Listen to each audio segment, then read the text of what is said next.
Fala pessoal, bem-vindos novamente a mais um IA na Prática, o seu podcast aí semanal, onde eu trago aí personalidades do ramo, do mundo da inteligência artificial, para bater um papo aqui, para trazer um pouco de experiência, trazer um pouco de, principalmente, conhecimento para vocês.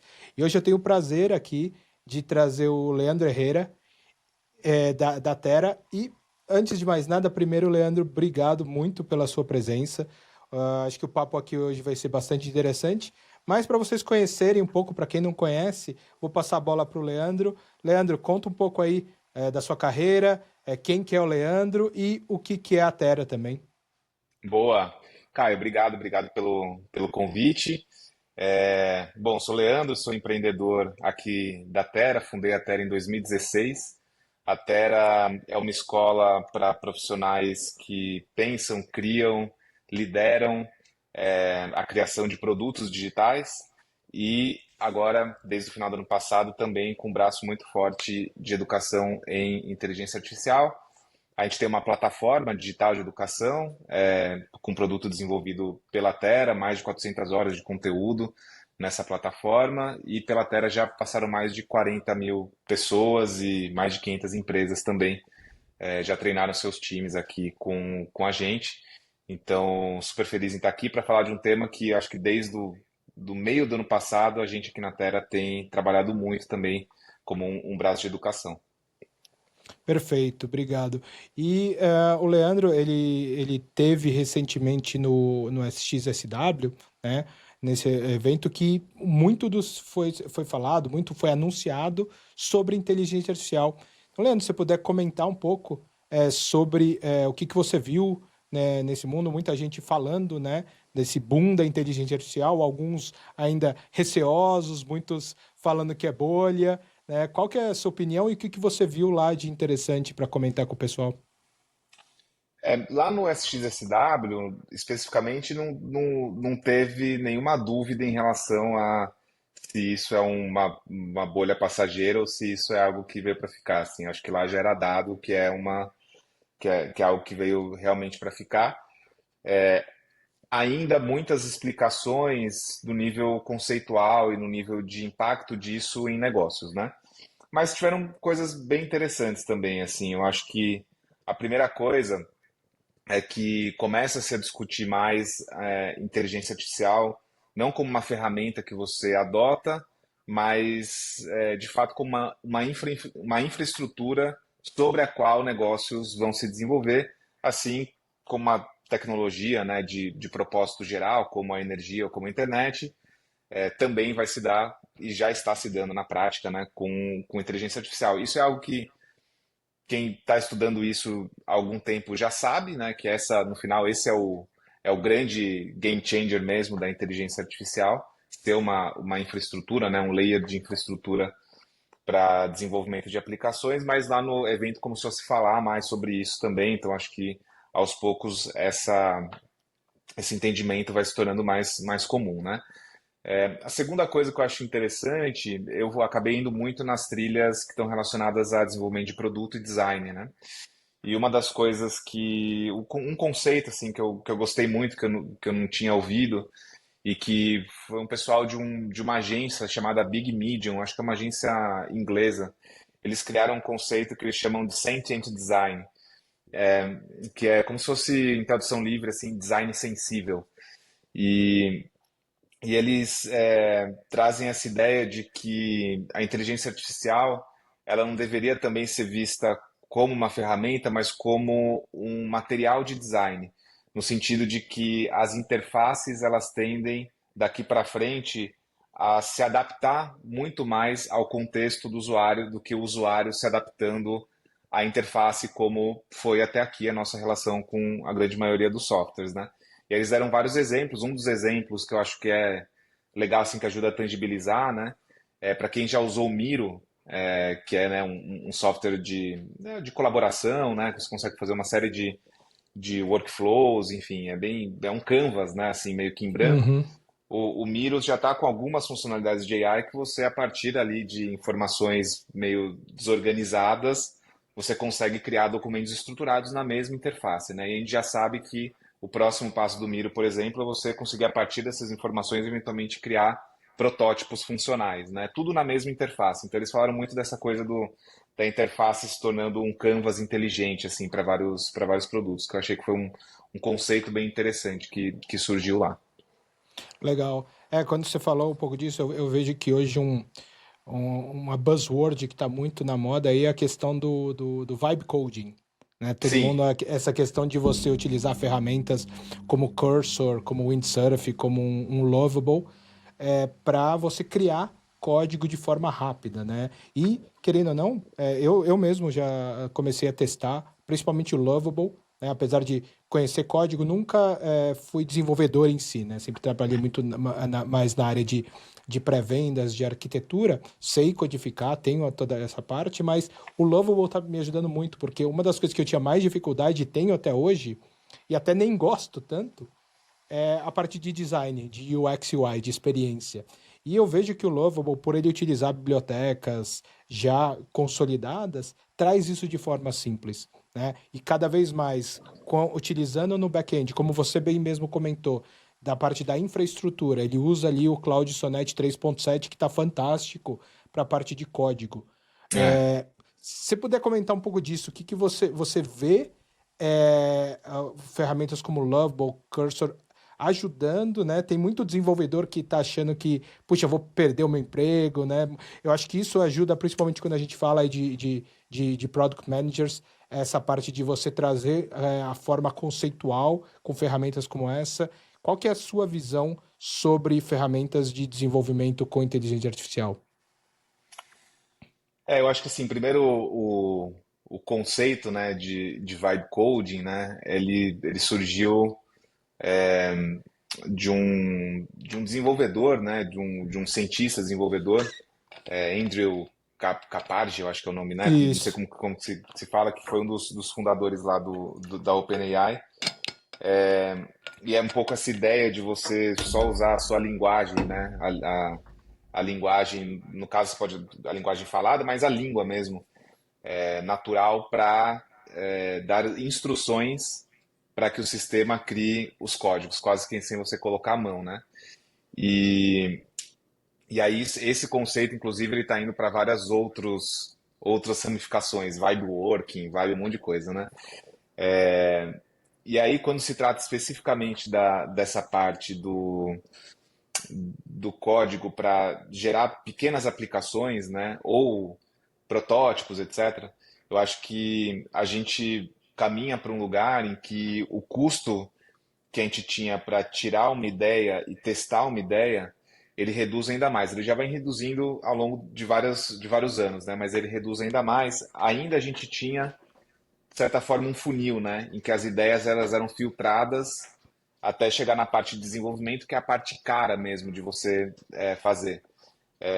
Se a gente tira o custo dessa parte, né, que é a parte mais cara do processo de desenvolvimento de produto, de até validação de conceitos de produto, no final a gente acaba com uma explosão de possibilidades, de ideias que eventualmente a gente não conseguia testar antes. E eu acho que isso gera de certa forma, gera novos problemas, né? Então, que ideias que eu quero desenvolver, como que eu valido essas ideias, como essas ideias eventualmente depois elas podem evoluir para se tornar um produto 100% funcional e tudo mais. Então eu acho que é uma nova era, de certa maneira, porque pessoas que não tinham uma base, né, de desenvolvimento de código, hoje conseguem sair de uma hipótese de um produto para uma hipótese de um protótipo em que você consegue, de fato, oferecer uma interação. Mas ainda, para sair dessa camada e ter produtos 100% funcionais, escaláveis, etc., eu acho que é outro jogo, né? E, e eu também gosto bastante dessa lógica do vibe coding e dessa interação especificamente, porque eu acho que ela também mostra que, por mais que você democratize uma série de conhecimentos quando se trata de adoção de inteligência artificial, quem vai conseguir se beneficiar mais e até extrair melhor o poder da inteligência artificial como um copiloto são as pessoas que já detêm o conhecimento, né? Se aparece algum problema técnico muito forte no código, você vai demorar muito tempo para conseguir resolver, porque você você não conhece aquela linguagem. As pessoas que conhecem aquela linguagem que vão conseguir extrair muito melhor o valor dessa interação. E eu acho que isso também se dá para várias outras funções, né? Por isso que eu não acho que a gente está num lugar de substituição, mas sem dúvida a gente está num lugar em que todas as profissões elas estão e a gente está aprendendo até onde que a gente consegue trabalhar em conjunto com a inteligência artificial, o que faz sentido nesse momento e o que não faz, né? Não, perfeito, eu concordo totalmente. Eu acho que assim potencializa principalmente pessoas talvez até mais generalistas, mas que tenha alguma especialização, né? Que É, tenha um conhecimento intermediário, a inteligência artificial só vai potencializar isso, né? Porque pode é, trazer, por exemplo, áreas que você tem um déficit, que você tem alguma dificuldade, e você combinando aí com. Todo mundo fala que 2025 vai ser o ano dos agentes, né? O próprio boom que está se criando em cima disso, né? O próprio OpenAI cada vez colocando, falando do operator, é. o Humanus AI, que é um que todo mundo está esperando. Eu me inscrevi para ver se eu consigo testar, mas é um que acho que foi o primeiro assim que está surgindo como um potencial, né? E tem um pouco dessa briga China e Estados Unidos. Para gente, como acho que aqui do Brasil não tem tanto problema, né? Mas o que você vê, né, dessa questão, dessa briga que está surgindo, até falando, alguns já mais extremistas, falando que é a nova Guerra Fria, né? O que você acha dessa briga Estados Unidos e China, principalmente pelo domínio da inteligência artificial? Eu acho que tem contornos bem geopolíticos mesmo, né? E eu acho que é um território que eu acho que a OpenAI e o DeepMind, né, o DeepMind que foi comprado pelo Google e a Uhum. OpenAI, eles têm esse sonho antigo, né, e vem trabalhando nessa história de construir, né, de chegar no AGI há muito tempo.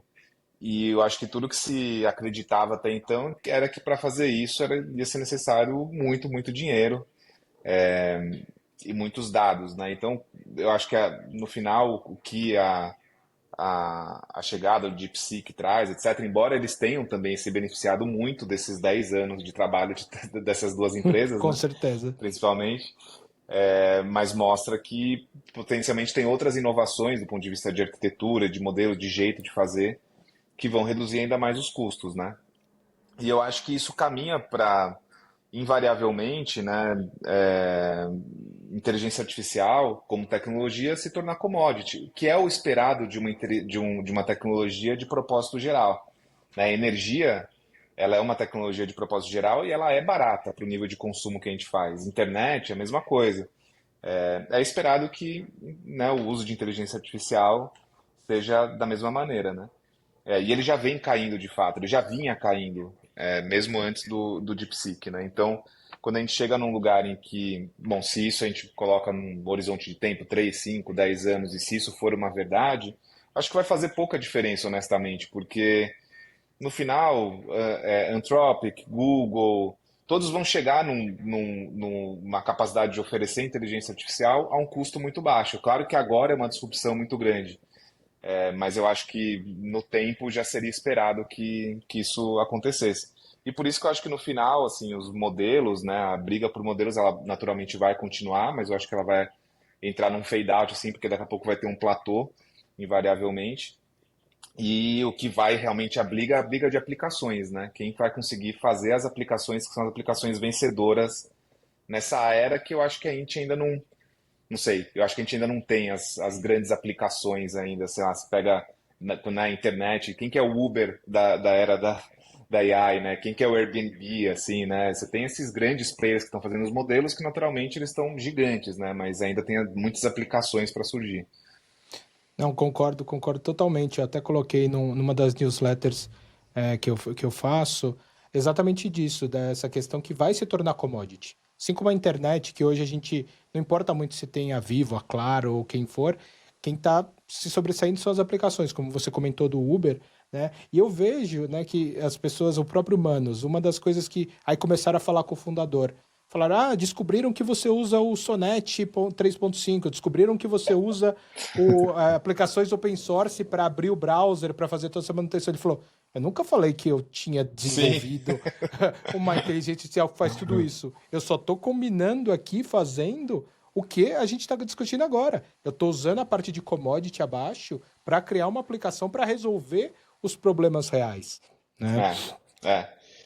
E eu acho que tem uma coisa também que, não sei, né? A gente tem essas grandes, assim, né? Que estão no jogo, né? Então, Microsoft, Google, OpenAI, Anthropic, principalmente, né? Aí lá no, na China, Baidu, né? Com certeza vai entrar, aí tem DeepSeek, etc. Mas no final, eu não sei, eu acho que médio prazo, o Google talvez seja um dos melhores, dos mais bem posicionados para ganhar a briga, assim, porque hoje você pensa assim, quem que vai pagar como usuário, né? Quem que vai pagar diretamente para usar um modelo? Algumas pessoas vão, porque vão querer fazer usos específicos, etc. Mas hoje você não entra numa empresa e paga pelo seu próprio acesso ao Google Docs, por exemplo, ou ao Google Spreadsheets, etc. Então você não paga isso como pessoa física, você já tem isso disponibilizado pela empresa, né? E eu acho que o Google ele vai acabar se beneficiando dessa escala, dessa penetração. Google e Microsoft, né, os dois, vão se beneficiar muito disso, assim. Então eu acho que médio prazo é difícil uma empresa, por exemplo, como a Anthropic, por exemplo, conseguir ficar independente. Eu acho que vai ter que se juntar a algum dos grandes, porque a penetração por empresa eu acho que vai ser o grande distribuidor de fato, assim, de acesso à inteligência artificial Hoje para eles pessoa já física. têm. Hoje eles já são, querendo ou não, tem grande participação da Amazon lá dentro deles, né? É, Não duvido é, da própria Amazon incorporar eles ou absorver, né? O que faria exatamente. todo sentido, né? Sim. Então, já que a gente está falando um pouco de aplicações até, Leandro, comenta aí assim, muitas pessoas aqui no canal, eu faço bastante review de ferramentas de inteligência artificial. Hoje aí no dia a dia o que você mais usa de inteligência artificial e se tem alguma específica, alguma que você acha um achado assim que pouca gente comenta. Cara, eu acho que pouca gente comenta do Paul, né? Paul, que é um agregador de modelos, né? O Paul eu uso ele já vai fazer próximo de um ano, assim. E, cara, é muito legal. Ele não oferece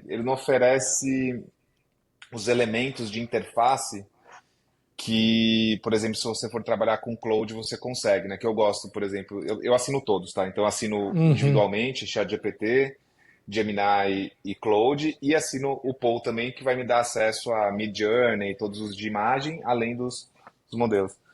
E de vídeo, runway, etc, né? Então, eu acho que sim, para exploração livre, o Paul vale muito a pena. Ele não vai oferecer uma coisa que eu gosto muito do Claude, por exemplo, que é o Artifact ali, e Os a projetos, possibilidade né? os projetos e a possibilidade, por exemplo, eu crio muito dashboard de dados usando o Uhum. Claude. Então, eu vou pegar assim, puxa, minha projeção de vendas da Terra por produto nos próximos 6 meses, etc. Eu vou fazer geralmente eu vou criar ali um dashboard interativo para compartilhar com o meu time, para compartilhar com as lideranças e tudo mais. Então, para mim é o que melhor consegue entregar isso hoje. Mas como exploração, e eu acho que a gente está numa fase muito, como usuário, de explorar, né? E não tem jeito, assim, é tentativa e erro, é musculatura. Eu acho que tem alguns caminhos que, à medida que você vai usando, você vai, né, aprendendo a pegar atalhos, mas, assim, tá todo mundo aprendendo o que funciona para você, né? E isso também é interessante, né? Não tem. Nunca, como é uma relação muito única e não determinística, né? A gente com inteligência artificial, e para casos de uso muito específicos, cada interação é uma, né? E cada uso é um. Então, é por isso que eu incentivo tanto as pessoas a usar, independente de como for, usa, testa, no outro dia usa de novo, coloca 15 minutos lá que eu vou fazer alguma coisa com IA, porque é aí que você vai ganhando musculatura. E o Poe, eu acho que ele é pouco falado nesse sentido, porque ele é um produto muito bom. Ele é um Eu produto concordo. da Cora, né? Eu gosto muito do Paul, uma coisa que pouca gente explora, que é você pode, inclusive, monetizar dentro dele. Você pode Ah, é. criar os seus prompts e colocar ali como se fosse, ele já tem um paywall integrado, que se não me engano você pode integrar com o PayPal ou com o Stripe, e aí você começar a oferecer isso. Porque É, hoje uma das grandes eu até vi um xará seu, Leandro Ladeira, ele comenta muito disso. É que hoje o ouro tá em como você consegue estruturar o seu prompt. Lógico, cada vez mais os modelos estão ficando mais inteligentes, a questão da exato. engenharia de prompt se torna menos relevante, mas hoje em dia, quanto mais específico a sua base de conhecimento, ou seja, o RAG que você faz, os dados que você consegue extrair, colocar dentro e combinar isso com a engenharia de prompt e oferecer isso para os seus clientes, é sensacional. E o Paul, ele entrega isso de que você coloca lá a instrução, coloca a base de conhecimento e você cria os tiers que você quer. Né? Lógico, É, eles são muito inteligentes, eles ganham, eles pegam uma fatia, mas aí é como se fosse a App Store, né? A App Store exato. hoje no celular vai tirar ali 30%, 20%, o que for, mas você consegue monetizar isso de forma super É, interessante com coisas que você às vezes está utilizando no seu dia a dia. Né? Então eu é, gosto muito do Paul por causa disso. é. Eu também acho um produto muito bom.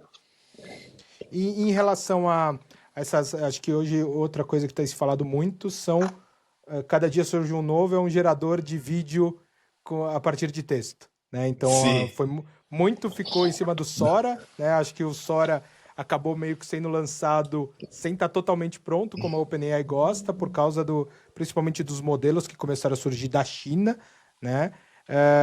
Você vê isso, eu acho que é outro mercado que pode ter uma disrupção alta, que a gente sabe que é um mercado super difícil de ser acessível de filmes, de criação de audiovisual, que hoje é muito caro você fazer coisas que a gente vê hoje basicamente com texto você consegue criar. Né? Você vê é. algo assim, também você tem interesse nessa área. Não, eu acho gigante, né? E tanto é que a grande maioria das agências de publicidade, das maiores, estão investindo muito, né, em times de especialistas em IA para geração de imagem, para geração de vídeo, etc., porque, de certa forma, é a disrupção do mercado deles também, né? Que sempre ganharam muito com produção. Isso para além da indústria cinematográfica, etc. Eu acho que a indústria de publicidade é, de fato, onde o dinheiro mais tende a escoar, assim, por conta da adoção de IA, né? Mas vai baratear muito também as produções e tudo mais. Eu acho que o que é legal, assim, de inteligência artificial é que o uso e a adoção, ela é muito contextual, entendeu? Então, para mim, como CEO de uma empresa, que eu não tenho, assim, um hobby de criar imagens, de criar vídeos, etc., naturalmente eu não vou usar esse tipo de produto, né? Eu vou usar assim uma vez ou outra para falar, nossa, que legal, dá para fazer isso e tal, mas eu não vou ter um uso. Eu acho que no final os especialistas vão acabar sendo quem já eram os especialistas antes. Quem são os designers? Quem são os produtores de vídeo? Né? Quem são as pessoas que estão trabalhando com criativo, com publicidade? São as pessoas que têm que adotar e conhecer muito profundamente todas as técnicas possíveis para utilizar esses produtos, né? Eu acho que é gigante, mas eu acho que talvez para um grupo mais específico de profissionais criativos que vão realmente fazer o melhor uso dessas ferramentas. Não, perfeito, perfeito. E uma pergunta que eu sempre gosto de fazer também, é, porque eu acho que diferentes pessoas têm diferentes entendimentos. Todo mundo tem falado, o 2025 é o ano dos assistentes. Então, tem pessoas que entendem assistente como algo muito mais complexo, tem pessoas que entendem algo muito mais simplório, como às vezes até eu falo que o próprio Tasks do ChatGPT não deixa de ser um assistente. Né? Eu tenho Né? hoje uma Não é, task bem, gente? bem básica, que é o quê? Às vezes aquela coisa, né? Eu gosto bastante de futebol, eu vejo a dificuldade que é hoje, tipo, aonde que vai jogar o meu time. Então, poxa, vai passar na Casa TV, vai passar na Globo, vai passar na Record. Então, eu tenho um assistente, tem uma task lá dentro que ele procura todo dia, ele faz uma varredura e me retorna falando assim: hoje tem jogo e o jogo vai passar nesse tal canal. Não deixa de ser um assistente que eu tenho ali que É, facilita, que eu ganho 5, 10 minutos do meu dia, né? é. Para você, o que, que seria, qual que é o seu entendimento de assistente e em termos assim muito mais corporativos, que é onde que eu vejo que você atende bastante. O que, que você vê as empresas hoje, as principais assim, players, buscando na criação dos assistentes? Eu acho que assim, quando se fala de agentes, né, também tem definições variadas, assim, né? Mas eu acho que é uma entidade que é capaz de performar uma ação com um objetivo muito específico, né? E concluir aquela ação por conta própria, acessando as informações e os produtos e as APIs que são necessárias para que ele consiga chegar naquele objetivo. Eu acho que a adoção, de fato, assim, de agentes, ela vai se dar por meio de produtos. Então, por exemplo, aonde que eu acho que tem agente? Um produto que seja específico para SDR, para prospecção. Eu não acho que a gente vai fazer isso diretamente pelo chat GPT, por exemplo. Acho que é muito mais viável que uma empresa como a Nuvia, por exemplo, que tem inclusive uma das experts aqui da Terra, a Luísa, CPO da Nuvia, que eles estão fazendo agentes especificamente de SDR. E aí eu acho que quem vai contratar, times de vendas, heads de vendas, etc., vão contratar produtos especializados de agente para uma task específica, né? A gente aqui na Terra, a gente tem trabalhado o conceito de automação de uma maneira um pouco mais ampla, porque eu acho que também está ficando mais user-friendly, né, assim, mais amigável para o usuário criar automações. Eu costumo dizer que é mais fácil do que já foi, mas continua sendo mais difícil do que parece quando você começa a Perfeito. fazer, né? Mas eu acho que tem uma tendência também a ir se tornando mais amigável, né? Ainda assim, eu não acho que a gente é uma tendência para o consumidor final. Eu acho que a gente é uma tendência para o corporativo, para empresas implementando agentes, sejam específicos para tasks específicas, criando seus agentes ou contratando produtos que são agentes específicos, né? E eu acho que para consumidor final a gente está um pouco longe disso ainda, de conseguir de fato ver, porque assim, no Brasil, por exemplo, né, 54% das pessoas que usam inteligência artificial no trabalho começaram a usar há 6 meses, né? Então a gente está falando do primeiro nível de adoção ainda, né? Então a gente está realmente lidando com uma tecnologia que ela está muito à frente da nossa capacidade de entender e de adotar. Então o fato de ser possível fazer agentes não quer dizer que é possível que um consumidor final consiga criar os seus agentes, né? Mas acho que empresas, de fato, elas deveriam conseguir evoluir mais rápido. Não, concordo. Eu vejo uma empresa que está entrando nesse mercado, até com posicionamento por uma entrada tardia, posicionamento que eu achei muito interessante, que é a Meta, né? Uhum. Eles têm, querendo ou não, quando a gente fala de um agente de SDR, eles estão ali no ponto final entre a pessoa física e onde você pode entregar, né? No WhatsApp. Principalmente aqui para o É, mercado brasileiro, a hora que você consegue integrar, hoje, lógico, você tem formas de integrar o WhatsApp, mas usando ele como uma infraestrutura. Se a própria Meta começa a desenvolver ferramentas dentro do WhatsApp Business de agentes potencialmente, eu acho que tem um baita de um mercado que eles é, podem explorar, principalmente que eles já têm um modelo exato. gratuito, um modelo open source, né? Não sei se você vê isso e se você vê também a Meta caminhando por isso ou eles estão querendo meio que competir com os grandes aí, a Google, Anthropic, OpenAI. Eu acho que, assim, com o que eu consigo ver, né, sem ter me aprofundado tanto, eu acho que a Meta, ela tem uma visão bem transversal da história, né, assim, então, acho que ela vai querer tentar ganhar em todas as fatias. O jogo da Meta no B2B é o WhatsApp, né, eu acho, assim, realmente é o lugar onde tem mais oportunidade de integrar inteligência artificial e acho que transformar a forma, realmente colocar uma coisa de prateleira que transforma a maneira como os negócios operam, sabe? E como os clientes se relacionam com os negócios. Do ponto de vista de mídia, etc., eu acho que tem coisas para fazer também, mas menos interessante, assim, né? Uhum. E eu acho que esse é o canal que a gente está vendo, né? E, inclusive, uma das tendências de produto é o produto sem interface, né?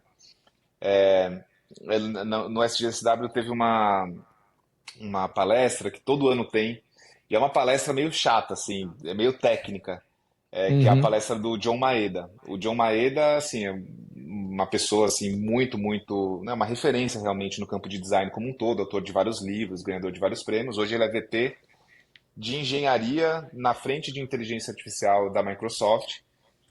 E todo ano ele tem ele lança um report, que é o Design in Tech do ano, né? Então ele lança isso no South by South. E esse ano o tema da palestra é Auto Designers em Autopilot. E parte do que ele fala é que, se a gente for parar para pensar, a maneira como a gente estrutura a experiência do usuário em produtos é que a interface ela é uma série de obstáculos. Então vamos lá, você vai fazer uma compra. Você tem uma série de obstáculos para vencer. Primeiro você vai escolher o seu produto, depois você vai preencher os seus dados, depois você vai preencher o cartão, né? E aí você vai chegar no final. Tudo isso, a interface vai evoluindo, né, para te chegar até o objetivo final. O que ele advoga, assim, é que a gente está num lugar agora que você consegue fazer um pedido e chegar no resultado, sem precisar de interface, né? E eu acho que Uhum. o lugar onde isso mais pode se manifestar é no WhatsApp. E eu acho que você tem já alguns exemplos legais rolando, né? Aquele exemplo da Med, né? Que é uma espécie de banco no WhatsApp, que é isso, você não tem uma interface, você não tem um site que você vai baixar um aplicativo da Med, né? Você é um correntista ali e a sua interface é o WhatsApp. Você precisa fazer Pix, você precisa transferir dinheiro, etc. Então ele é um produto, mas ele é um produto sem uma interface própria. Ele está usando essa interface conversacional. E eu acho que isso é uma tendência bem interessante também para ficar de olho. Não, perfeito. Uma das inovações que o Mark Zuckerberg e a Meta estão indo é a questão até da parceria que eles fizeram com a Ray-Ban, que eles querem colocar, mudar um pouco a interface, né? Que hoje a gente está muito dependente, acostumado com a tela, o mouse e o teclado. Né? Sim, Então, lógico, o iPhone já foi uma primeira disrupção nisso, de mudar um pouco, trazer isso de forma miniaturizada, mas querendo ou não, você acaba tendo a mesma coisa. O mouse mudou para você apontar, para você fazer o toque, mas o teclado continua existindo e a tela continua existindo. Né? sim. É, eu acho que eu vejo um pouco nesse sentido deles indo. E alguém que é super expoente, agora cada vez com uma, eu vou dizer, uma, uma importância no cenário mundial, que é o Elon Musk. Né? A gente vê assim, até pelo poder não só econômico, mas aonde todas as informações que ele tem. Ele já tem uma infraestrutura de interconectividade, ele tem, por ter muito dinheiro, ele criou aí um dos modelos dele, mesmo de forma tardia, um dos mais poderosos hoje, que é o Grok 3. O que você vê de uma pessoa como Elon, aí, independente da posição política ou não, mas ele é um cara que sempre entregou o que ele prometeu. Ele falou: "Ó, a gente vai fazer o foguete dar ré." O foguete deu ré, entendeu? Então, eu vejo ele como um fator que às vezes as pessoas estão ignorando nessa corrida. Uhum. É um cara muito poderoso, né? E eu acho que no final é muito perigoso, assim, né? Porque é uma tecnologia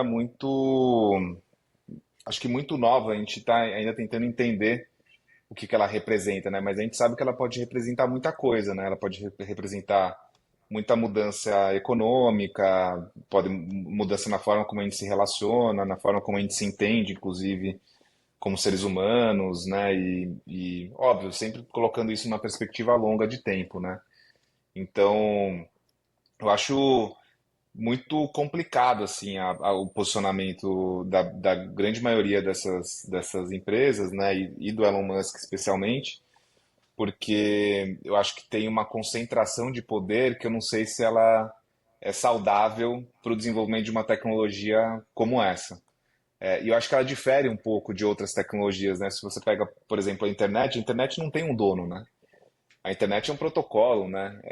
Uhum. Então, assim, puxa, se a gente está falando talvez do maior avanço tecnológico da história da humanidade, e a gente tem algumas poucas figuras que têm um controle muito grande sobre essa tecnologia, eu acho que assim, é potencialmente um risco muito grande também, em geral, até mesmo para o avanço da tecnologia de uma maneira mais positiva, assim, para a sociedade e até equânime, né, para a sociedade, assim. Então, mas eu acho que, assim, sem dúvida alguma, ele é uma carta relevante no baralho, né? Não, com certeza.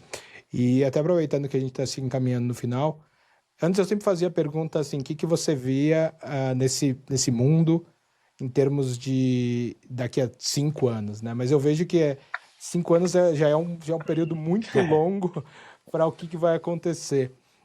Qual que é a sua visão, Leandro, dos próximos assim grandes marcos e grandes acontecimentos que sejam dentro da própria inteligência artificial ou potencializado pela inteligência artificial?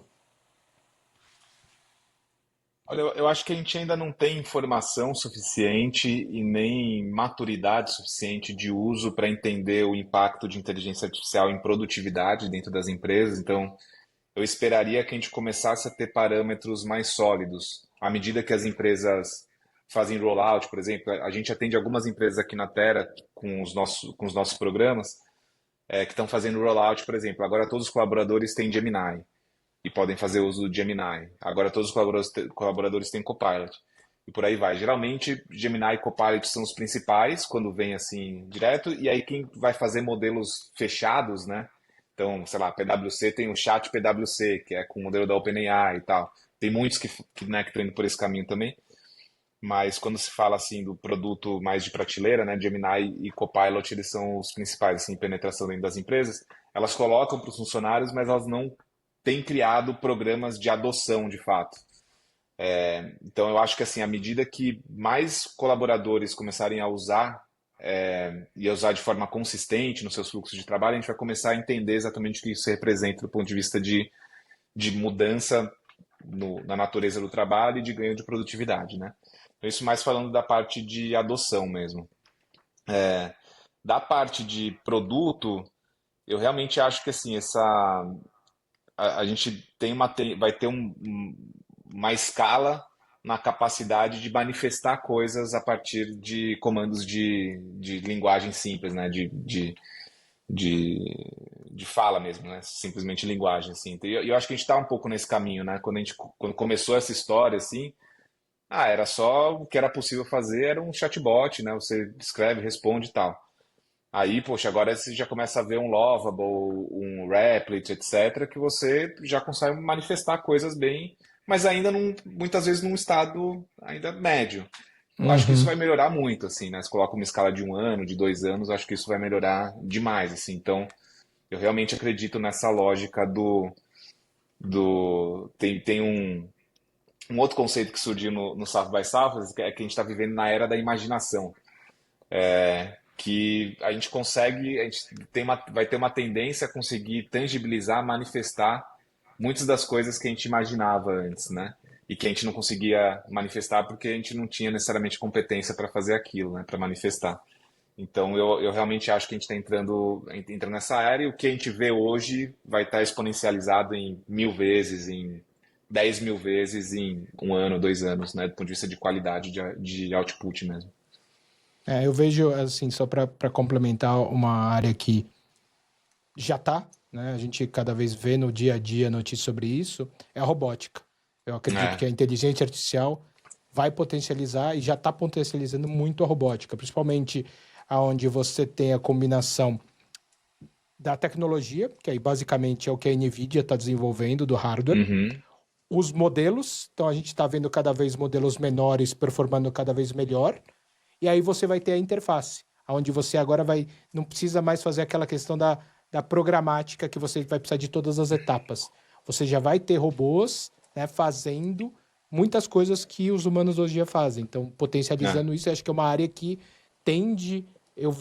Se eu tivesse que dar um chute, eu veria que daqui a 3 anos, pelo menos assim, eu diria que as classes A e B já teriam pelo menos algum protótipo, algum robô utilizando no dia a dia, assim, sendo como se fosse um assistente pessoal e com certeza dentro das empresas, né? Hoje a gente já vê a indústria muito utilizando a questão de robótica, mas a robótica muito mais potencializada. Interessante. Legal. Bom, para a gente finalizar aqui, primeiro eu queria te agradecer muito, Leandro, acho que o papo foi bem legal, muito legal a sua perspectiva, a sua visão, aí os insights que você trouxe do South by South para quem quiser conhecer um pouco mais, né, sobre a Terra, quem quiser também entrar em contato, conhecer o seu trabalho, eu conheci o Leandro através aí do LinkedIn, acho que é a rede dos Uhum. muitas dos contatos profissionais, networking que a gente faz. Se você puder comentar um pouco. Claro. Bom, o site da Terra, somostera.com. Se você colocar ia.somostera.com, você vai ver essa plataforma de educação e inteligência artificial que a gente criou, que já está chegando aí próximo de 1.000 estudantes pagantes, né? Porque a gente tem toda uma parte gratuita também. No LinkedIn, Leandro Herrera, para me seguir.